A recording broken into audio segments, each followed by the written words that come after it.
கூட்டாளியா இருந்த திமுகவும் விசிகாவும் இப்ப பகையாளியா மாறி அடிச்சுன்னு சாவுறாங்க. அதுக்கான காரணம் என்ன? தாவேகா தீயா வேலை செஞ்சுட்டு இருக்காங்க. ஒவ்வொரு எம்எல்ஏக்களும் தரமான சம்பவங்கள் பண்ணிட்டு இருக்காங்க. அரியமங்கலத்துல இந்த குப்பை கிடங்க எல்லாத்தையுமே அப்புறப்படுத்துறதுக்காக புதுசா ஒரு யோசனை சொல்லியிருக்காரு. இவர் செல்லூர் ராஜுவோட 2.0வா இருப்பாரோ அப்படின்னு சொல்லிட்டு எல்லாரும் சமூக ஊடகங்களை விமர்சனம் பண்ணிட்டு இருக்காரு. அந்த அளவுக்கு அவர் என்ன மாதிரியான விஷயங்களை சொல்லியிருக்காங்க. இந்த மேகதாது அணையை நாங்க கட்டுவோம், முடிஞ்சா உங்களால தடுத்து பாருங்க அப்படின்னு சொல்லி கர்நாடகாவோட துணை முதல்வர் சவால் விட்டு ஒருவேளை அந்த அணையை கட்டுனா நமக்கு என்ன மாதிரியான பாதிப்புலாம் வரப்போகுது, ஆக்சுவலி என்ன நடந்துச்சு, ஹாய் நான் உங்க தேவா. சோ வாங்க இத பத்தி டீடைலா தெரிஞ்சுக்கலாம். திமுகவும் விசிகாவும் பங்காளி மாதிரி ரொம்பவே க்ளோஸா இருப்பாங்க. அது எல்லாருக்குமே தெரியும். இது எல்லாமே தேர்தலுக்கு முன்னாடி தான். எப்ப விசிகா தாவேகாவுக்கு ஆதரவு கொடுக்க ஆரம்பிச்சாங்களோ அன்னையில இருந்து சமூக ஊடகங்கள்ல திமுகவும் விசிகாவும் பயங்கரமா அடிச்சுன்னு இருந்தாங்க. இப்போ சோசியல் மீடியால அடிச்சுக்கிட்டது இல்லாம டைரக்டா இப்போ ஆர்ப்பாட்டமும் போராட்டமும் பண்ணி அடிச்சுக்கிற அளவுக்கு பயங்கரமான ஒரு மோதல் நடந்துகிட்டு இருக்கு அப்படின்னு தான் சொல்லணும். அவன் தாண்டா பெரிய வேலையை பார்த்துட்டு போயிட்டான் அப்படிங்கிற மாதிரி. இது எல்லாத்துக்குமே காரணமா இருந்தது யாரு அப்படின்னு பாத்தீங்கன்னா ஆராசா அவர் தான். அவர் என்ன பண்ணிருக்காரு, வன்னியரசு அவர்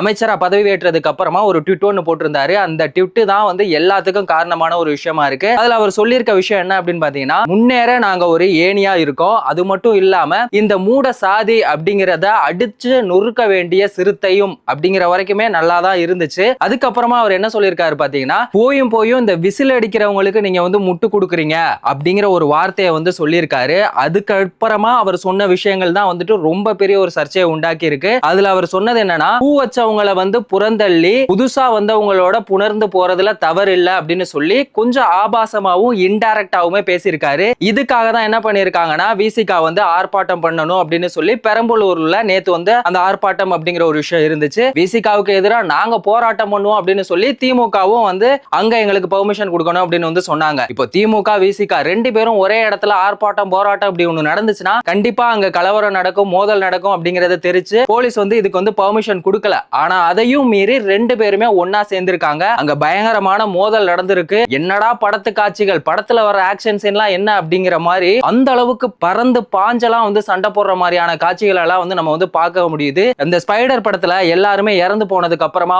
ஊரே அழுதுகிட்டு இருக்கும். அதை பார்த்து எஸ் ஜே சூர்யா ஆனந்தமா இருப்பார்ல, அந்த மாதிரி தான் இப்ப திமுகவும் விசிகாவும் மோதல் பண்றத பார்த்துட்டு சமூக ஊடகங்கள்ல எல்லாரும் என்ன ஒரு சுகம் அப்படிங்கிற அளவுக்கு தான் கேட்டுட்டு இருக்காங்க. ஏன்னா அந்த அளவுக்கு அவங்களுடைய விசிகாவை அவங்க ரொம்ப மட்டம் தட்டி இருக்காங்க, அவங்களுக்கான அங்கீகாரத்தை பறிச்சிருக்காங்க அப்படின்னு தான் சொல்லணும். அந்த அளவுக்கு திமுக நடந்திருக்காங்க. இத பத்தி சமூக ஊடகங்கள்ல இந்த மாதிரி எல்லாம் வந்துகிட்டு இருக்குல்ல, இதுக்காக இது சம்பந்தமா திருமாவளவன் அவர்கள்ட்ட கேட்டதுக்கு அவர் என்ன சொல்லியிருக்காரு தெரியுங்களா, யாரு என்ன வேணா விமர்சனம் பண்ணணும், நம்ம நம்ம வேலையை பார்ப்போம் அப்படின்னு சொல்லியிருக்காரு. வன்னியரசு அவருமே என்ன சொல்லியிருக்காருன்னா, ஆராசா அவர்களுக்கு என் மேல என்ன கோவம் அப்படிங்கறதெல்லாம் தெரியல, நாங்க எப்பவுமே அரசியல் நாகரிகத்தோட இருப்போம் அப்படிங்கிற மாதிரியான விஷயங்களை சொல்லியிருக்காங்க. இருந்தாலும் இந்த ஒரு விஷயம் இப்ப சோசியல் மீடியால ரொம்ப பெருசா பேசப்பட்டுகிட்டு இருக்கு. இது வரைக்கும் ஓகே. ஆனா வன்னியரசு அவர்கள் சொன்ன ஒரு விஷயத்தை என்னால ஏத்துக்க முடியல. ஏன்னா இப்ப கோவையில சூலூர்ல பாலியல் வன்கொடுமை நடந்துச்சுல்ல, அந்த சம்பவத்துல பாத்துட்டீங்கன்னா பிரஸ் மீட்ல போலீஸ் சிரிச்சுட்டு இருந்தாங்க. ஏன் அவங்களாம் சிரிக்க கூடாதா அப்படிங்கிற ஒரு கொஸ்டினை அவர் கேட்டிருக்காங்க. வேற ஏதாவது பேசிட்டு அவங்க சிரிச்சிட்டு இருந்திருக்கலாம், இதெல்லாம் ஒரு விஷயமா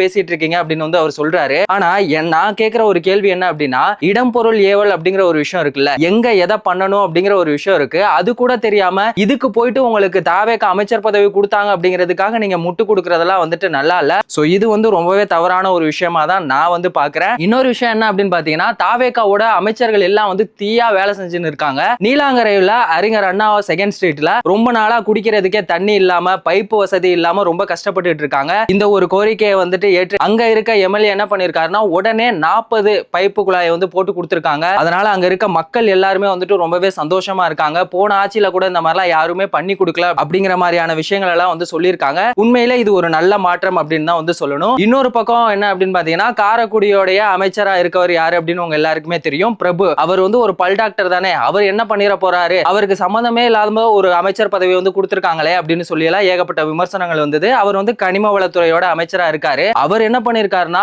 1 மணி 2 மணின்னு கூட நைட் எல்லாம் பார்க்காம தீயா வேலை செஞ்சுட்டு இருக்காங்க அப்படின்னு தான் சொல்லணும். இது வரைக்கும் 23 சட்டப்படி இல்லாத கல்குவாரி எல்லாத்தையுமே மூடி இருக்காங்க. இது உண்மையிலேயே பாராட்டக்கூடிய ஒரு விஷயம். ஒரு பல் டாக்டர் அப்படின்னா அவர் பல்ல புடுங்குவாரு. யாருக்கு எதிராக தெரியுங்களா, இந்த மாதிரி கனிம வளங்களை கொள்ளையடிக்கிறவங்க, கல்குவாரிகளை திருடுறவங்க, ஊழல் பண்றவங்க, அவங்களுக்கு எதிராக அவங்களோட பல்ல புடுங்குற ஒரு அமைச்சர் நமக்கு கிடைச்சிருக்காரு. அதுவும் ஒரு இளைஞர். இது உண்மையிலே ஒரு மாற்றத்துக்கான ஒரு அரசியலா தான் இருக்கு. இந்த மாதிரியான அரசியல்வாதிகள் இருக்குது நாட்டுக்கு ரொம்பவே நல்லது, மக்களுக்குமே ரொம்ப நல்லது. ஒரு பக்கம் இப்படிப்பட்ட ஒரு தாவேகாவுடைய அமைச்சர்கள் எம்எல்ஏக்கள் எல்லாம் இருந்தாலும் இன்னொரு பக்கம் செல்லூர் ராஜுக்கே வந்து டஃப் கொடுக்குற அளவுக்கான தாவேகா எம்எல்ஏக்களும் இருக்காங்க. அந்த மாதிரியான ஒரு சம்பவம் தான் வந்து நடந்திருக்கு. அரியமங்கலத்துல பாத்தீங்கன்னா இந்த குப்பை கிடங்கு அது எவ்வளவு இருக்கு தெரியுங்களா? 7 லட்சம் டன்னு கிட்ட இருக்கு. அது எல்லாத்தையுமே கொண்டு போய் துவாக்குடிக்கு பக்கத்துல இருக்க 1700 அடி ஒரு பாறை பள்ளத்துல போய் கொட்டிடலாம் அப்படின்னு வந்து சொல்றாங்க. இது எப்படி சாத்தியமாகும்? இதுக்கு பருத்தி மூட்டை பேசாம குடோன்ல இருந்திருக்கலாம் அப்படிங்கிற மாதிரி தான் இருக்கு. ஒருவேளை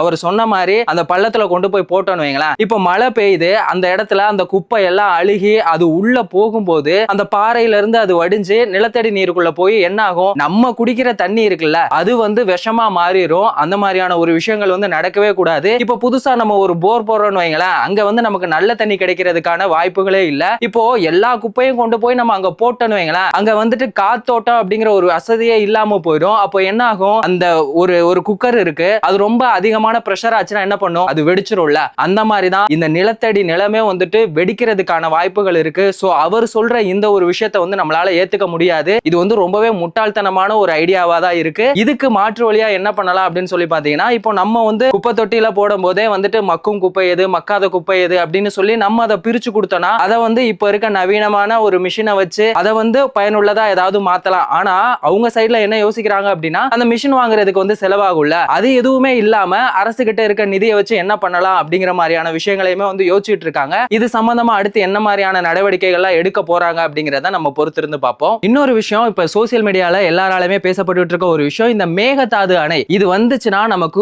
ரொம்ப பெரிய பாதிப்பு இருக்கு. விவசாயிகள் மட்டும் கிடையாது, அவங்கள நம்பி இருக்க அந்த குடும்பங்கள் வந்து சாப்பாட்டுக்கே வழி இல்லாம, தண்ணிக்கே வழி இல்லாம ரொம்பவே கஷ்டப்படுவாங்க. இந்த மேகதாது அணை வரக்கூடாது அப்படிங்கிறது தான் வந்து எல்லாரோட நோக்கமாவே இருக்கு. இது சம்பந்தமா கர்நாடகாவோட துணை முதல்வர் என்ன பண்றாரு? நீங்க என்ன வேணா பண்ணிக்கோங்க, நாங்க வந்துட்டு இந்த அணையை வந்து கட்டுவோம் அப்படின்னு சொல்லி சவால் விட்டுக்கிட்டு இருக்காரு. அவங்க சைடுல இருந்து சொல்ற விஷயங்கள் என்ன தெரியுங்களா? இந்த கர்நாடகாவோட நம்ம தமிழ்நாட்டு எல்லை இருக்குல்ல, காவேரியோட அணை, அதுல இருந்து ஒரு 4 கிலோமீட்டருக்கு முன்னாடி தான் இந்த மேகதாது அப்படிங்கிற அந்த இடம் இருக்கு. அங்கதான் வந்துட்டு ஒரு அணையை வந்து கட்ட போறதா சொல்லியிருக்காங்க. அதுவும் பிரம்மாண்டமான ஒரு அணை. இதுக்காக 67 டிஎம்சி. இந்த டிஎம்சி அப்படிங்கிறது என்ன அப்படின்னு பாத்தீங்கன்னா, ஒரு டிஎம்சி அப்படிங்கிறது 2380 கோடி லிட்டர் வந்து தண்ணி இருக்கும். இப்ப 67 அப்படிங்கிறது 1,90,000 கோடி அளவுக்கு அங்க வந்து இருக்கும். இப்போ நம்ம மேட்டூர் அணையோட மொத்த கொள்ளளவே எவ்வளவு அப்படின்னு பாத்தீங்கன்னா 97.47 தான். முக்காவாசி இதை அவங்களே வந்து எடுத்துட்டாங்க அப்படின்னா அப்ப நமக்கு எப்படி தண்ணி வரும்? ஏற்கனவே இங்க ஒரு முக்கியமான ஒரு விஷயம், கர்நாடகாவுல 2 இடங்கள்ல வந்து ஏற்கனவே அணையை கட்டி அந்த அணையெல்லாம் வந்து ஃபுல் ஆனதுக்கு அப்புறமா எக்ஸ்ட்ரா இருக்க தண்ணி தான் வந்து நமக்கு கிடைச்சிட்டு இருந்துச்சு. இப்போ மேகதாதுலயும் அணை கட்டிட்டாங்க அப்படின்னா நம்மளுடைய விவசாயம் அப்படிங்கிறது ரொம்பவே பாதிக்கப்படும். டெல்டா மாவட்டங்களா இருக்க திருச்சி, தஞ்சாவூர், நாகப்பட்டினம் அவங்களோட விவசாயங்க அவங்க வந்து விவசாயத்துக்காக தண்ணி யூஸ் பண்ண முடியாது. அவங்கள நம்பி இருக்க குடும்பங்கள் வந்து ரொம்ப கஷ்டப்படுவாங்க. அதுக்காக தான் தமிழ்நாட்டுல எல்லாருமே இது சம்பந்தமா எதிர்ப்பு தெரிவிச்சிட்டு இருக்காங்க. இப்போ உச்சநீதிமன்றம் என்ன பண்ணிட்டாங்கன்னா இதை வந்து தள்ளுபடி பண்ணிட்டாங்க. இதுக்காக துணை முதல்வரான டி.கே. சிவகுமார் வந்து நன்றி தெரிவிச்சிருக்காரு. நம்ம ஒரே ஒரு விஷயத்தை மட்டும் மைண்ட்ல வச்சுக்கோங்க, இதை வந்து அரசியல் சார்ந்து யாருமே பார்க்க வேண்டாம். நான் இந்த கட்சி அந்த கட்சி அப்படிங்கிற எண்ணம் எதுவுமே இல்லாம நம்ம எல்லாருமே ஒண்ணு சேர்ந்தா மட்டும்தான் இதை வந்து எதிர்த்து அந்த மேகதாது அணையை வந்து கட்ட விடாம நம்மளால தடுக்க முடியும். ஒருவேளை அது வந்துச்சு அப்படின்னா நம்ம எல்லாருக்குமே ரொம்ப ஒரு கஷ்டமாயிரும். சோ இந்த மேகதாது அணையை வந்து வராம இருக்கிறதுக்காக நம்ம என்ன பண்ணலாம்? இந்த திமுக விசிக மோதலை பத்தி நீங்க என்ன நினைக்கிறீங்க? தாவேகாவோட எம்எல்ஏக்கள் ஒரு பக்கம் வந்து முட்டாள்தனமா பேசி இருந்தாலும் இன்னும் சில பக்கம் வந்துட்டு தீயா வேலை செஞ்சுக்கிட்டு இருக்காங்க. சோ இதை பத்தின உங்களோட கருத்து என்ன அப்படிங்கறத மறக்காம கமெண்ட் செக்ஷன்ல சொல்லுங்க. வேறொரு வீடியோல வேறொரு கண்டென்ட்ல திரும்பவும் சந்திக்கலாம்.